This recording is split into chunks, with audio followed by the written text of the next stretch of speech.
Spanky McGee's for sponsoring the show today, and thanks to Rhett Miller for getting up early and coming on in to the studio here at the crack of noon. I know, right? Hi, Dan. I'm glad to be here. Well, we're glad to have you here, and you letting the rest of the guys get some sleep before the big show tonight. Well, you know how it is. I was just saying we got 16 nights, 16 days and 17 nights, so it's a lot of gigs. That's unreal. But I also heard that, I don't know if everyone, but almost all of them are selling out. Oh, yeah. I thought you meant my bandmates. They're total sellouts. You know, yeah, all the shows, there have been a couple that weren't, but they were the ones we didn't expect to anyway, you know. Tulsa, Oklahoma. And even those wound up being a lot more people than we would have thought. So, I don't know, some weird sort of groundswell thing of the old 97s. It's pretty exciting, though, man, because, you know, you could get out there, and with gas prices these days, you probably need to sell out the shows to make it worth the while. Well, I think people are more grateful for it, you know. People come to your town. They want something to do. They're not going on vacation, so they might as well get to go out for one night and see some rock and roll.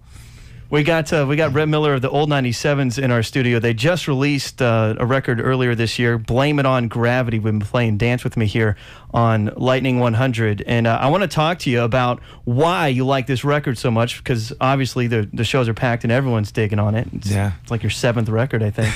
But let's bust out the guitar here. Let's hear some tunes. All right. Okay, this is Dance With Me.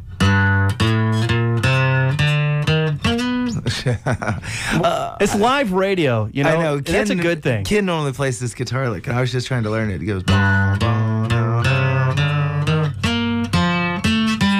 Underneath the foreign stars in a foreign place where they don't love you, I do tan in the pale moonlight. Your eyes are wide and the band plays. Everybody wants you.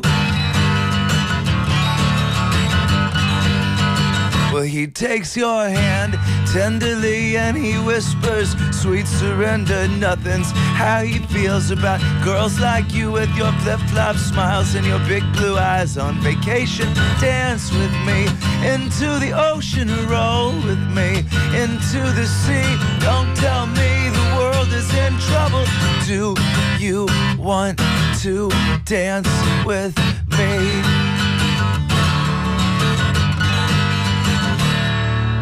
Love changes hands as the big waves crash and the dream don't die, but I do. Where were you when I needed you right now? Telephone just rings, I cannot find you. Dance with me into the ocean, roll with me into the sea. Don't tell me the world is in trouble.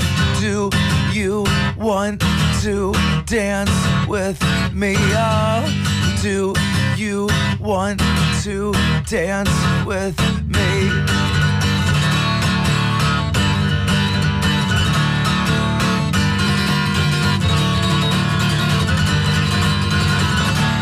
Underneath the foreign sun with a foreign man who's gone and almost forgotten.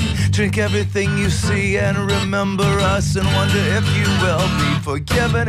Dance with me into the ocean, roll with me into the sea. Don't tell me the world is in trouble.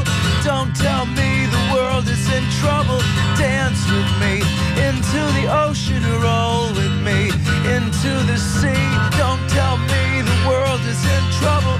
Do you want to dance with me? Oh, do you want to dance with me? Do you want to dance with me?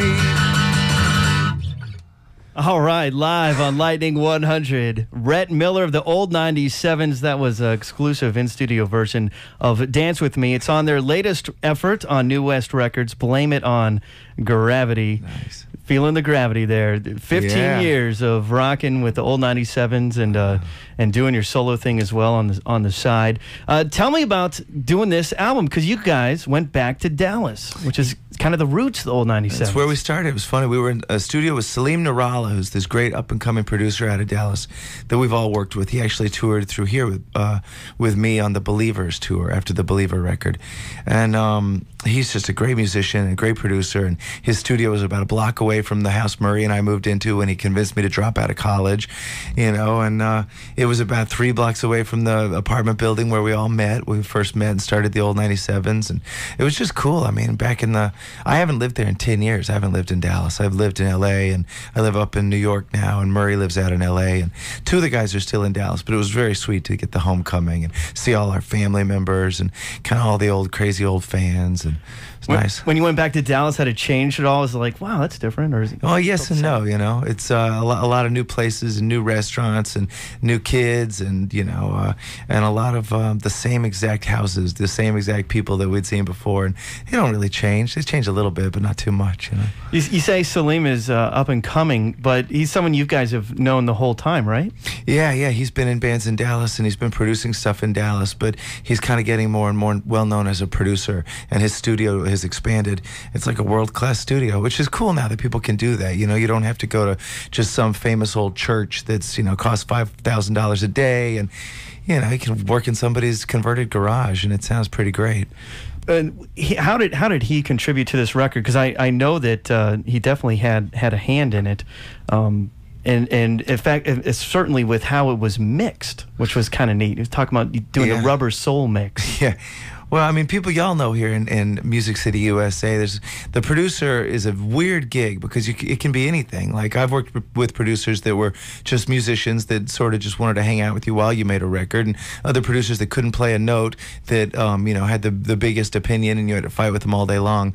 And Salim's all about bedside manner, and he's about, you know, trying to just coax us into experimentation. And, you know, I'm the youngest guy in the band, and so all the rest of the guys are even more crotchety and ornery than me. And so it's just, you know, it's hard to convince them to do something. And Salim did a good job convincing them to do things they might not have done otherwise. Well, I know you walked away from this record happy, and you've said that this is, you know, one of the best albums you've done, and you've liked the other stuff. It's not like we never quite got it right, but what does make this record special to you? Oh man, I think the stack of songs is strong, start to finish, and I think the way we handled them is pretty great. I think Too Far to Care is a record that a lot of our fans hold up as being maybe our best record, and I like that a lot too. But it was a lot more homogenous sounding, you know, song to song. It didn't have much, you know, variety. And this record's got a lot without compromising a cohesive band sound. Because this many years in, the old 97's are a specific sounding thing. So it was nice to make them stretch a little bit without breaking the mold, you know. When you walked into the studio, what was the vibe like for the band? Were you expecting it to go as well as it did? Well, once I played them the songs and they all started freaking out about how much they loved them, it was pretty much easy after that. You know, if you stroke my ego a little bit, I'm a happy guy.